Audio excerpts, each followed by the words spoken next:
Why do we humans do what we do? We're a strange species. I just stole his painting. Think I could get a ride from you guys? Baffling, even. Hello. What the heck is going on? We made it our mission to figure out why we're so weird. You going up? So's the barometric pressure. We secretly filmed how people react in outrageous situations. Oh, no, yeah. Get right on in there. And across the internet, citizen scientists are doing the same. Then we ask a band of brain experts to help us decide if there's a method to our madness.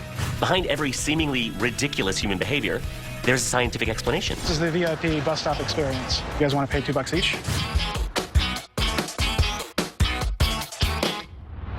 Psychology touches every part of our lives, even things as fun as magic. Using misdirection, this illusionist will convince people that their soda has transferred from the bottle to the tablet. You'll digitize the empty bottle. Okay, that's pretty cool. On your soda and send it over to my tablet. That will never happen. For this, please put it on your hat, put it in the middle of your hat, and concentrate, and you both look on the tablet. And now it will finally fill. Hey, he's sucking out with a straw. Can you see it? It starts to fill. Is it working? Well, it filled up, but now the exciting part. Please, can you have a look at your soda? Oh my God. What's going on here is psychological misdirection. Your attention is really being focused on something while something else is happening. Can you see it's filling up? Can you see it? It's working.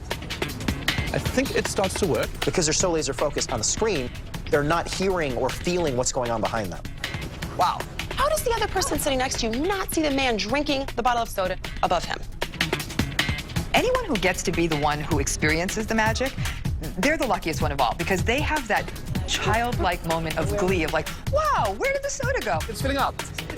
Can you see it? One thing that was interesting about this clip is that everybody was part of it. Everybody's like, shh, don't tell him. The reason this trick worked is because of groupthink. The whole group wants this person to be tricked, so they will go along with it. We want to be part of the pack. We do not want to be singled out and be the guy with his bottle on his head. No one heard creepy guy coming up from behind. No one saw the reactions of the people laughing. It seems to me the real trick here is how gullible people are.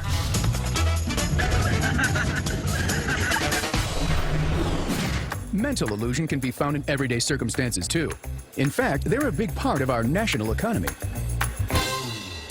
Got a 2009 bottle of Red Tooth wine. Okay.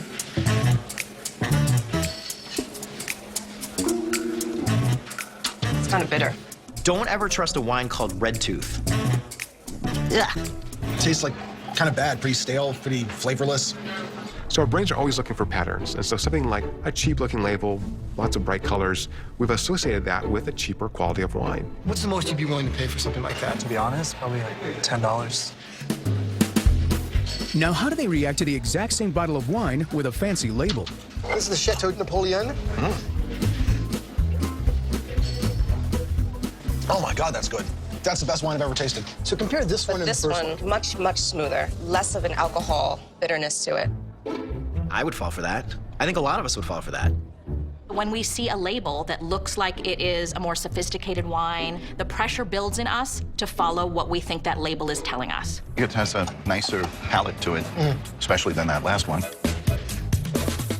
It's all about the power of suggestion and what we make up in our mind. Billions of dollars are spent in advertising to teach us what a sophisticated font is, what is a sophisticated color. None of it is evolutionary. It is all learned behavior. Wow, that tastes good. How do you describe that? It's very smooth, but it's also complex and aged, cultured, handled with care, if you will. Now, this is actually the same wine in two different bottles. No. Really, Get out. That cannot be the same wine. That was outstanding. This was forgettable. Oh my God. so actually, it is about $3.99 a bottle. You fake that you know what's going on when you really don't. It's how Hollywood works. As you've seen, some illusions can be intoxicating. But this one will have you questioning your beliefs.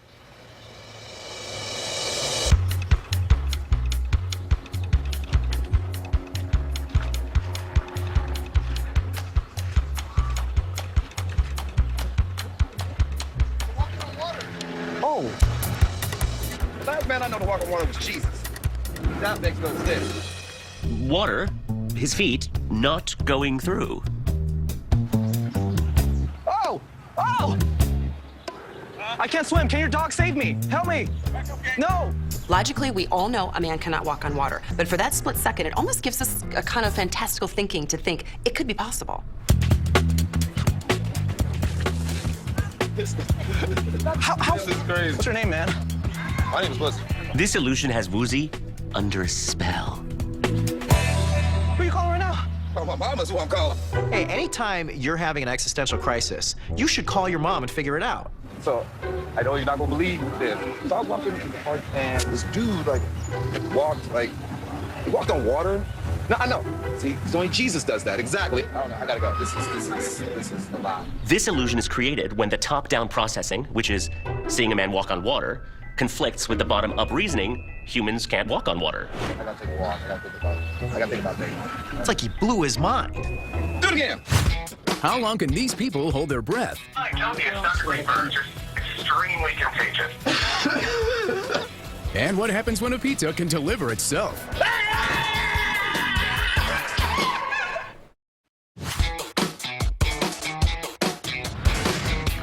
Riding with strangers on a crowded elevator can be claustrophobic. It's also the perfect stage to break down the barriers of our personal space. I'm going now. Yes, I know. Hi, this is Anthony. Hi, don't be a sucker bird. Do you have a minute to go over some test results? Yeah, I got a sec. You're extremely contagious. Yeah, you do not breathe on anybody. You can't stand closer than 10 feet to anybody for at least another 48 hours. Okay, no problem. Dude, what are you doing? What's happening here? I can do And that. you're wearing your face mask and keeping all your skin covered like your gut, right? Of course. Oh, great. Yeah. Actually, I've got a call on the line. Would you hang on a second, Tony? Yeah, I can hold Right it. back. I would have been in the corner of the elevator, trying to breathe on my own and not get near this guy. Get me out of here. You feeling all right? Oh, I'm fine. You sure? Elevators can be a little bit stressful because they violate our personal space. So most people like to have a 3-foot bubble around themselves. And so how do we pretend we've got our 3-foot bubble? We just ignore the other people. Sure you're all right? Yeah, it's just like a little cough. It's no big deal. If I was on this elevator, I would be practicing the art of holding my breath. What's that? Yeah, I'm still here. Hold on. I'm getting a weird signal. Hold on. Yeah, go ahead. Everybody just kind of behaves correctly, which is don't do anything and wait till the elevator door opens, and then you have your escape hatch and you leave. Great. If somebody can set up and get a prescription, I'm going to call on it for you right now. Should be ready in about half an hour. That'd be great. Okay, thank you. I appreciate you calling. They're all going to need a round of antibiotics after that elevator ride. You guys have been on a hidden camera show. Oh my God. Yeah. Sick. I'm not contagious at all. Don't worry about it. For these guys, Hey, guys, come on in. claustrophobia is about to happen outside the elevator. We're waiting on a couple more folks, and then we'll all headed together. When they're emotionally closer than they want to be to this stranger and his wife. Hey, hon. Hey, hon, how you doing? I'm good. I'll be Did you home get what I soon. need? I did get what you need. So, is it thick? Yeah, it's very thick. Hey, buddy, we can hear you, excuse me. Really? Is it long? Yeah. Men think about sex all the time. When they're not thinking about sex, they're thinking about food. When they're not thinking about food, they're usually asleep. Hey, babe. Did you get what I need? Oh, definitely I have what you need. So, can you describe it? Here? Yeah. Is it thick? Yeah. Is it long? Oh, yeah. I cannot wait to get it in my mouth. I can't wait either. The context of what is said plays a key role into how it is interpreted. Do you remember last time when I stuck the whole thing in my mouth? I couldn't believe you could get it all in your mouth. You think it'll fit in my mouth? I think there's only one way to find out. It's a great example of innuendo. They are literally thinking that something is being said that is not. Could you do me a favor? Yeah. Send me a picture. You do me a favor, will you take a photo for me? Will you take a picture for me? We take a picture of what? No way. Get away from me. My wife loves to cook.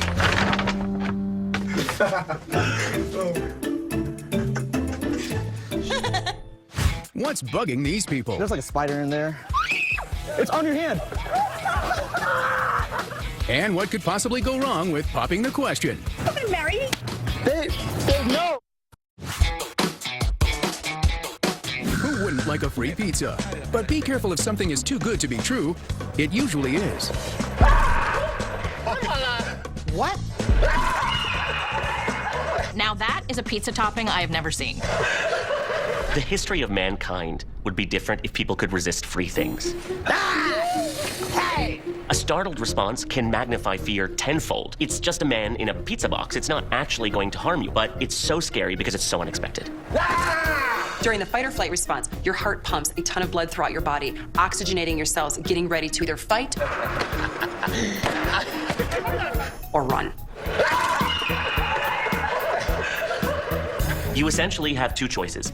First, believe that there's a severed head that lives comfortably in a pizza box. The second, you should run away.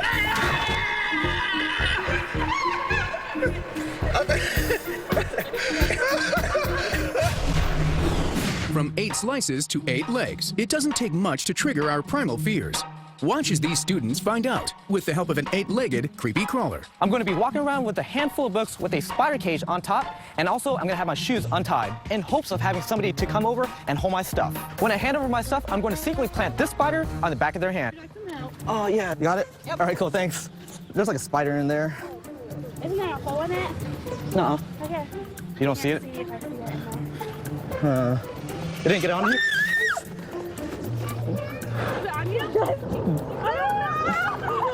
Did it bite you? Yeah, if you just hold it, I'll just kind of get it. Let's just grab it from the bottom. You got it? Okay, perfect, thanks. What animals in here? There's a spider, like, in there. Get it out. Hurry, get it out. Broken. I don't like that. I felt terrible about this because they were such good Samaritans, and how did we reward them? With an icky spider. Do you want us to go now? Yeah, if you don't mind, just like grab it from the bottom, like the very bottom. Thanks. Oh no, it's just a spider inside. Did anything fall out by any chance? No. Oh, back your hand, back your hand.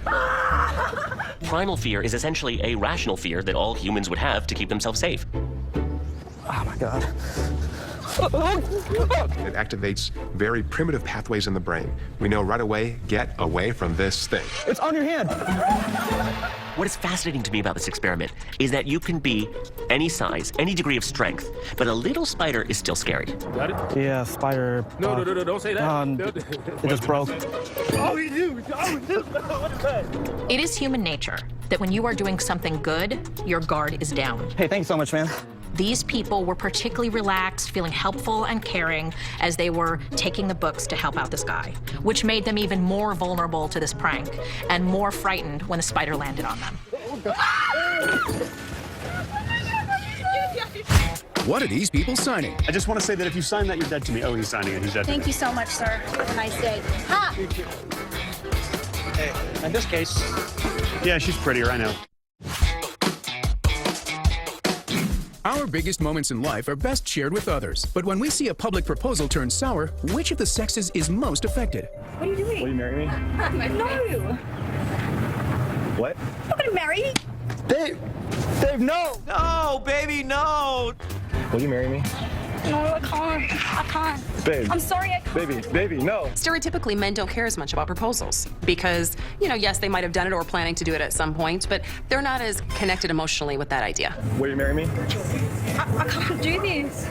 No, please, it's okay. Baby, no. It's okay. No, babe, no. As women, we love a proposal, we love a wedding. Anything that's romantic is something that lures us right in. Women release much more oxytocin, this connection, cuddle, love molecule, and it makes them desire relationships more strongly than men do. And so the proposal experiment shows this.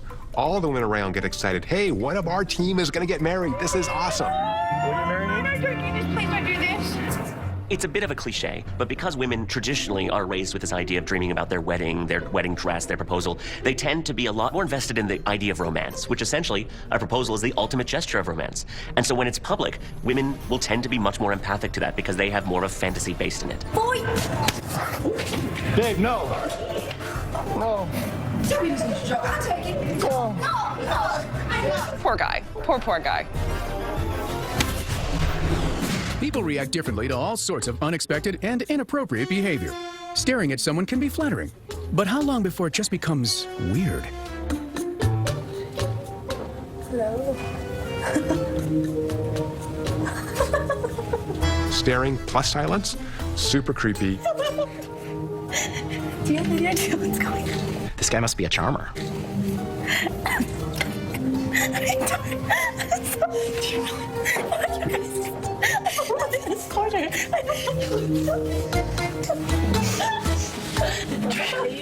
Because it is not a social norm to stare at someone, when it happens, it makes us uncomfortable. Some people will giggle, some will look down, some will look away. Oh, do you know how to go?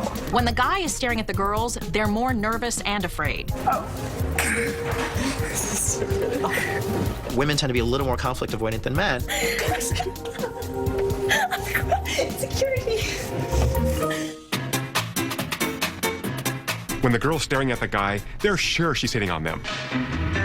They get a spike in testosterone. Hello. What's up? For men, testosterone motivates us to engage. Mine's now.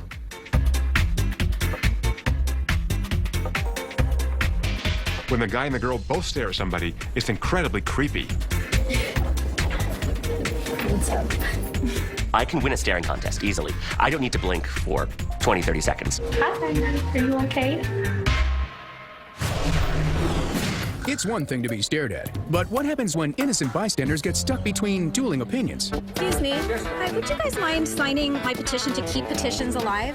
To keep petitions alive? Yes. Oh, see, this is what I'm talking about. See, we want to ban petitions. Wait a minute. Please first. Thank you. Please tell me what I want to keep petitions alive. Oh my God, seriously? Excuse me, would you just sign? I have a petition here just to... What's it about? It's just a ban Hi, petition. excuse me, could you please sign this petition? Get It's very upside? important to have your right to petition, sir. Wait, are you guys married? Do you think it's fair that when you start dating a woman, she says, oh, I'm a great cook, and she's never cooked for you? Do you think that's fair? Because this petition is against that. This petition is against men who say they eat everything, but then when you make him dinner, he complains about everything. I don't eat onions, I don't eat nuts. Can I abstain from this a minute? And Actually, we have a petition here that Yeah, I says have you an cannot abstaining. abstain. I have an abstaining petition that it's okay to abstain. We are seeing a great example of how socialization and gender roles play into a scenario. Dogs or cats? Can I dogs. Dogs, great. Sign right here, please.